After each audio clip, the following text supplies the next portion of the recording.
to Sunday school with.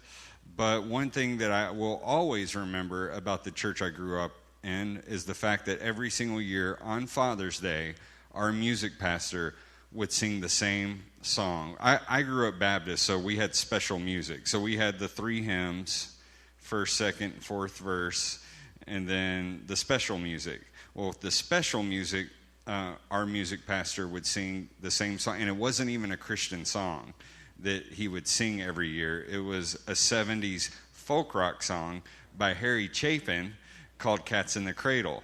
And so I probably most of us are familiar with the song Cats in the Cradle. For those of you who aren't familiar with it, it's basically a song that's designed to make even the most well-intentioned dads feel like they might have gotten it all wrong by the time they leave church that day. You know, I mean, it definitely brings a lot of guilt whenever you listen to it. So it seemed perfectly normal to me because that's kind of the faith that I was raised up in as well. It was that same kind of intentioned, it's pretty much how I was taught to believe about salvation in the Christian faith. If I ever stray off the intended path, I've been getting it wrong the whole time. And I remember hearing one of the pastors say, do you know that you know that you know that you know that you know that you're saved? And I just remember being a kid sitting there going, I mean, I know.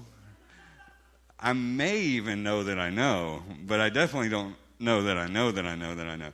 So basically the song is about the relationship between a father and a son. And the son wants to be with his dad. And I mean, Nate pulls that out every once in a while. If he's ever like, if he ever says, "Hey, can we go out and throw the football?" and I say, "I'm in the middle of doing something right now," he'll start singing it. He knows exactly what to do. So it's basically about the relationship between a son and a dad. And the son says, "When you coming home, Dad?" And the dad says, "I don't know when, but we'll get together then. You know, we'll have a good time then." And then later on in life, when the son grows up, the dad's saying the same thing. "When you coming home, son?" And the son's saying, "Well, you know, my kids have the flu. I'm real busy, but it's been good talking to you, and I know we'll have a good time then." So it's about this broken relationship between this father and this son. So that's basically what I was raised on thinking of, like, when it came to father-son relationships, it's try your hardest to not be that. So there's this pretty familiar parenting scripture that Solomon wrote in the book of Proverbs. It was Proverbs 22:6 that says, "Train up a child in the way he should go, and when he is old, he won't depart from it." You know, that's wise advice from a wise man. What does that really mean? I always thought about that. When he is old, he won't depart from. I mean, how old is old for Solomon? Like, do they come back later on in their 50s, 60s? Maybe. You know, for most of us here, I would say that training up a child in the way our children should go would look like teaching our kids to be kind, teaching our kids to not be selfish, to maybe put other people in front of themselves, to stick with things. That's an important thing to teach our kids, to persevere, to stick with things, to share with them the truths from scriptures that we've learned. These are all really good things that we teach our children. They're foundational things. We just teach our kids these things, and they'll never depart from these things, and life will be easy forever, basically. So has that been everybody else's experience? Maybe it's just been my experience. Everything goes perfectly as long as we say the right things to our kids. There he is. Hey, buddy. Sharon Lynn? That is another way of looking at it. Right. Yeah. I mean, the song is basically the guy saying he's not there. But yes, I get that instead of sometimes when we have an absent father, our Father in heaven is always waiting on us. That's very, very true. Right. You know, and I really did want very much to get it right whenever I first became a dad, and I would read some of those scriptures. I mean, there's another scripture in Leviticus 25 that talks about, like, Moses is really adamant about warning the generations of the Israelites of, like, you need to make sure that your kids obey the law of God, because if they do, then they will be safe in the land.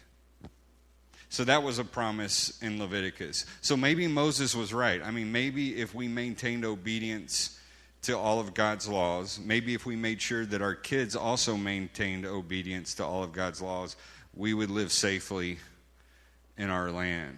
The only problem is, for me personally and for my kids, is that we have not done that. So, and the big one, here's the big one. This is one of the big 10. Honor thy father and thy mother, so your days may be long upon the land which the Lord your God has given you. So, my kids don't do that all the time either. I mean, this last week, we told Sophie it was time to go to bed, and Sophie didn't honor her mother and father whenever I told her that. What she actually said was, no, not yet. And so that's not necessarily right. So I'm trying to derive from that like, we're not immune to not being safe in the land. Sometimes whenever I talk to people about the beauty of Scripture when we're having one-on-one conversations, and I think I probably have talked about it up here too, is the fact that, we separate what's true from the Bible from some of the things that are facts from the Bible. So there is a difference. I mean, there's some things in Scripture that aren't necessarily meant to be read as cold, hard fact. They're truth. They're truisms. For instance, Proverbs. The book of Proverbs is full of what we call truism. As a matter of fact, there's a term in literature called proverbial truism. And what that basically is this is basically true. So a truth being that of, like, if you honor your father and mother, your days will be long on this earth, in the land. We can't then say if a child gets leukemia or dies young that was because they didn't honor their mother and father. It's a truism. It's the best and right thing to do. It's not a fact. And because life just isn't that concrete, is it? It just doesn't work that way. And I think for a lot of us as parents, we wish that raising our kids was as easy as just telling our kids, this is what's right, this is what's wrong, and we live happily ever after. Nobody has to question anything. And life just doesn't work like that in my family, and it probably doesn't work like that in your family. I mean, my parents instilled some great values into me that I think have somehow stayed with me all these years. But I had to find out for myself if the grass was greener on the other side. I just did. My brother, not so much. My brother, he kind of heard it and said, yeah, that sounds right. And I heard it and said, nah, I gotta make sure. I gotta make sure that the other way isn't better. So, which means I would cause myself pain. And as parents, you bring some cereal. And as parents, we have this primal instinct. We want our children not to experience pain. We have a primal instinct for our kids not to experience harm, both physical harm and emotional harm. And that's not a bad thing. I mean, God gave us that instinct, and yet our kids still get sick. We still get sick. Our kids still scrape their knees. They still get broken hearts. We still get broken hearts. And they still rebel. Especially as teenagers and young adults, we still rebel as older adults. So what are we supposed to do with that? Like I said, all of us have these protective instincts for children, but I think we're actually doing more harm than good for our kids when we try to soften every single blow they receive, both physically and emotionally. It's what I call silver lining. When we stick a silver lining on every single thing, they're struggling, having a hard time. We want to help them feel better. We want to turn an unhappy situation around. So our first instinct is to go for a response that like immediately like minimizes the negatives and kind of puts them over here to where they can look at something else that's positive. I'm not saying any of this like it's a bad thing, but it's like we want to make our kids forget about what's upsetting them so that we can all go back to feeling happy. I know that for me too. Like, sometimes it's like, I just don't want my kids to feel uncomfortable. But a lot of times it's me that I don't want to feel uncomfortable because it's making me uncomfortable. And we brush some of these really incredible learning experiences under the rug. You know, one thing I've learned, not only from my own kids, but from all of you, is that it's really rare that my response to someone in pain actually makes that pain go away.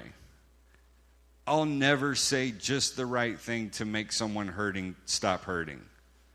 When someone is in pain, they're not necessarily looking for the right response. What they're actually looking for is connection. That's what Scripture means when it tells us to mourn with those who mourn. We don't pretend that the pain isn't there. We sit in the pain with people. And ironically enough, when we try to fix our kids' pain, sometimes we're only teaching them that these emotions that they're feeling are bad emotions. That was another phrase my dad gave me whenever I was a kid is, you better get a smile on your face and a song in your heart. That was a pretty regular thing whenever I was a little kid. It's like, just clean it up. Like, and I get it. I feel that way too. You know, I don't care how mad you are, you better look happy. Because we're teaching our kids basically these feelings are bad emotions, these feelings are good emotions. So in turn, they have to find this good emotion, but the pain's still there. Now for those of you that aren't parents, it's time to start translating this to how we interact with each other and in ourselves. It's just shoved down somewhere inside to be dealt with at a later time. And once all those bad emotions keep getting shoved down for long enough, they come out involuntarily all at once, and we either have to medicate those emotions or we have to just keep stuffing and stuffing. And our kids still haven't learned how to deal with them. So, you know, one of the things we talk about in recovery group on a regular basis is that we do take responsibility for the negative behavior for our feelings, but our feelings themselves are not bad. They're actually not good or bad. They're just feelings. Our feelings are just feelings. They're what makes us human beings. They can feel bad because some of them do. But if we're doing the work we're called to do, we learn from our feelings. We learn from our emotions. We learn to see our feelings as pointers, as arrows, indicators. Something's going on I need to look at. I know from talking to a few of you that some of you can get pretty frustrated while driving in Houston traffic. And, you know, for some of us who are, let's say, susceptible to road rage, getting cut off in traffic can ruin your whole day. Which means there's work for you to do. What's up, Steph? So if you get cut off in traffic, in Houston traffic, and you get road rage and it ruins your day, there's work for you to do. Because when a stranger ruins your whole mood for the day, you're giving that stranger a whole lot of power over you that you don't have to give. That's really how we can know. So we can feel justified in our anger. Of course I'm mad. The dude cut me off. And we can feel totally justified in why we get mad. But if you look at what's underneath that, it's like, that guy just ruined my day, and I don't even know him. And I gave him a lot of power. So if I'm driving down the road, someone cuts me off in traffic, makes me slam on my brakes, I feel those feelings build up, and I'll notice the feelings. And that will be an indicator there's work for me to do. We have to get to have our feelings so our feelings don't have us. Okay, so the work there is for me to do is go back to, what's the work to do if you get cut off in traffic and you get angry? Well, I must have been trying to get some of my peace and joy from that guy not cutting me off, because that just ruined my peace and joy. So some of my faith and my peace and joy was in that guy not cutting me off. Well, that's pretty shallow. I have to go back and say all of my peace and joy I have to go back and get from the source. I have to go back and get from Christ. I can't get it from my circumstances staying great all day long, because my circumstances are not going to stay great all day long. I'm going to experience physical, emotional pain. I'm going to experience things that are the result of not everything yet being made new yet. So I'm going to keep experiencing some of those things. So I have to go back and get my peace and joy from the source. So when it comes to our kids, it's okay for us to remind them they're going to be experiencing these feelings for the rest of their lives. So they might as well start trying to deal with some of those feelings at an earlier age. It's not like, hey, if I shut down my kids' anger and emotions for long enough, then finally they'll be a grown-up and everything will be okay. Well, no, we still get those. We still get all those feelings. And the most important thing I think we can teach our children is it's okay to not be okay, because we have access to the one who holds our past, present, and future in his hands. Life is hard, and we don't have to pretend that it isn't hard, because we serve a God who is in the process of making all things new. Jesus shows us on a regular basis that he's close to the brokenhearted. So why are we that scared of either us or our kids getting a broken heart? God shows up in that. We just have to trust a process that's way bigger than us. His strength is perfected in our weakness. When the world says, buck it up, put on your best face, pretend everything is okay, God's telling us it's okay to let go and surrender, because everything really is okay. It's even better than okay. We're going where we need to be going. Nobody escapes being wounded. We're all wounded people. Whether it's physically, emotionally, mentally, spiritually. The main question isn't, how can I hide my wounds or clean my wounds up so I don't have to show them or be embarrassed? The question is like, how can I put my woundedness to good use? How can I experience new life from that? How can I use my woundedness as service for others? Because when my wounds cease to be a source of shame and they instead become a source of healing, we become what Henry Nouwen calls wounded healers. When Jesus showed up in John 11, when Jesus showed up to go see Lazarus, who had been dead for a few days, he could have very easily said, hey, it's not that big of a deal. It's okay. He could have tried to redirect their thoughts and go, well, new life is coming. Instead, he sat in it with them. He cried with them. There's something powerful about sitting in the dark with your kids, with your friends. Experience that. There's actually healing in that. Jesus was God's wounded healer. I mean, Scripture tells us that. By his wounds, we are healed. Jesus' suffering and death brought joy in life. Jesus' humiliation brought glory. Jesus' rejection brought community. This community of love. As followers of Jesus, we can also allow our wounds to bring healing to others and to our kids. That's the process I've seen firsthand. It's a process of life that comes from death. We talk about it probably every week. It's the ultimate example that Jesus gave us. Jesus showed us that love wins out over fear. And perfect love casts out all fear. So any of our fear-based thinking, any of our fear-based teaching has to give way to a process that's bigger and that transcends that. But there's something else that's true too, and I've said this before here. I trust that process for almost every human being in the world, including Anita and me and you and your kids. I don't all the way trust it for my own kids. And I think it's just because there's still this instinct in me that says, I just don't want them to have pain. I just don't want them, like, I don't want them to have to go through something that's painful in order for them to get something beautiful. But I also trust it completely in my own life because it's more than worth it. Because the whole thing is teaching. So whenever I get to that place, the place that Brene Brown talks about where we say that scary place we don't want to go into inside of ourselves is the birthplace of hope. I have to keep going there for me.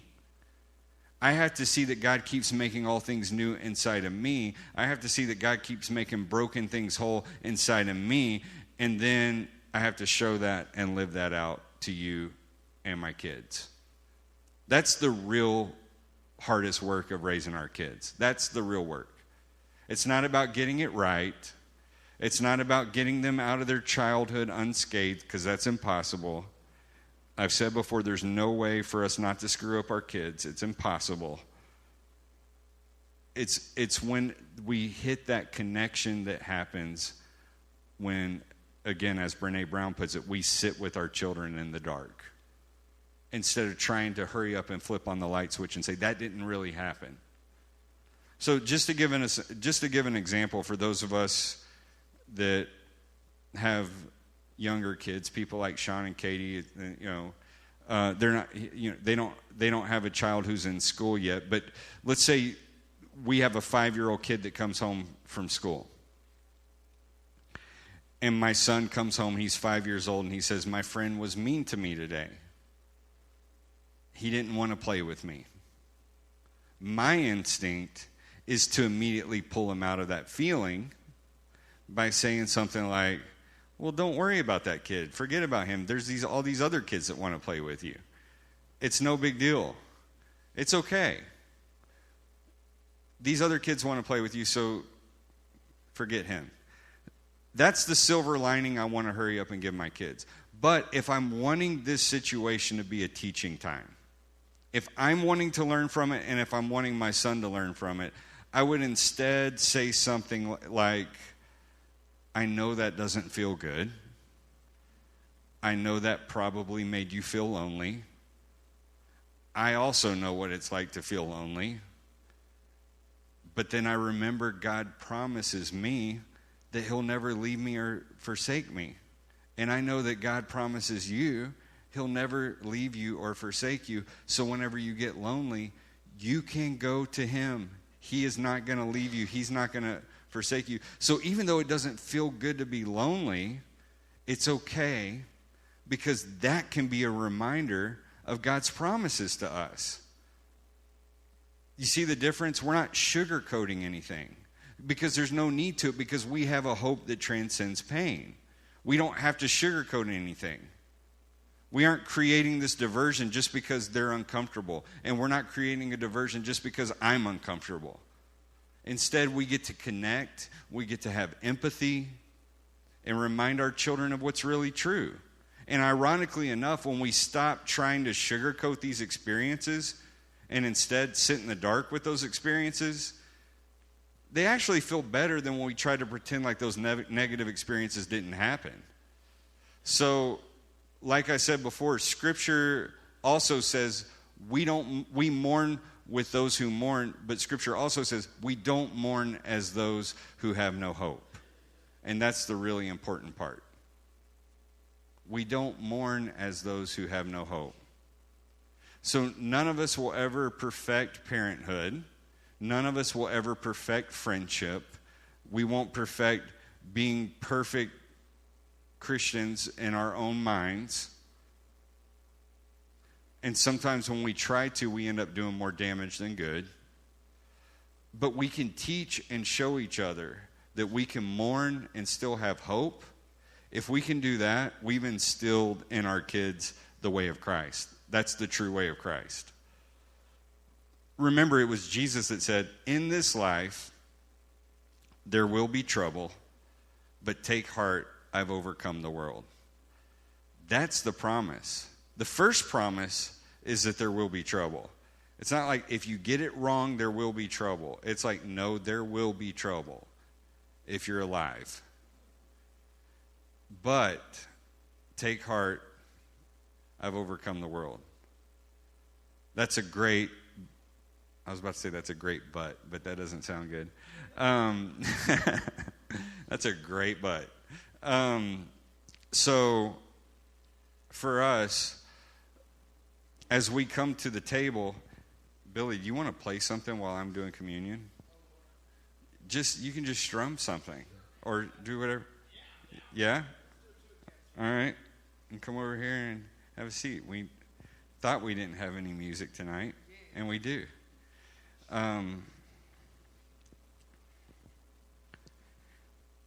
If you feel like it, just close your eyes for a second. God is telling you, do not be afraid. Don't worry. Your Father in heaven knows what you need. He delights in giving you the kingdom. Instead of worrying, actively pursue the kingdom. All the other things that you think you need will come to you as well. So when we get up, go to the table together, leave here, from here together, we can be confident in the knowledge that God goes with us. He loves being around you. He's not with you because he has to be. He's with you because he gets to be. And he enjoys it. So as we come to the table, we are reminded again, the perfect reminder that brokenness leads to wholeness. The perfect reminder that death leads to life.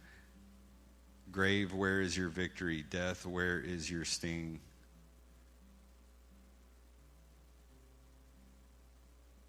So God, we ask that you will show us all the places inside each other, inside ourselves, in your beautiful creation where you're making things new. Divert us from the depression that comes with believing that you're not making all things new. We know that you have us. We say yes to you. We thank you for the broken body. We thank you for the... And we thank you that whenever we come to the table, we get to remember you. This is a reminder to us of the new covenant that you're making with us, that you will never leave us or forsake us.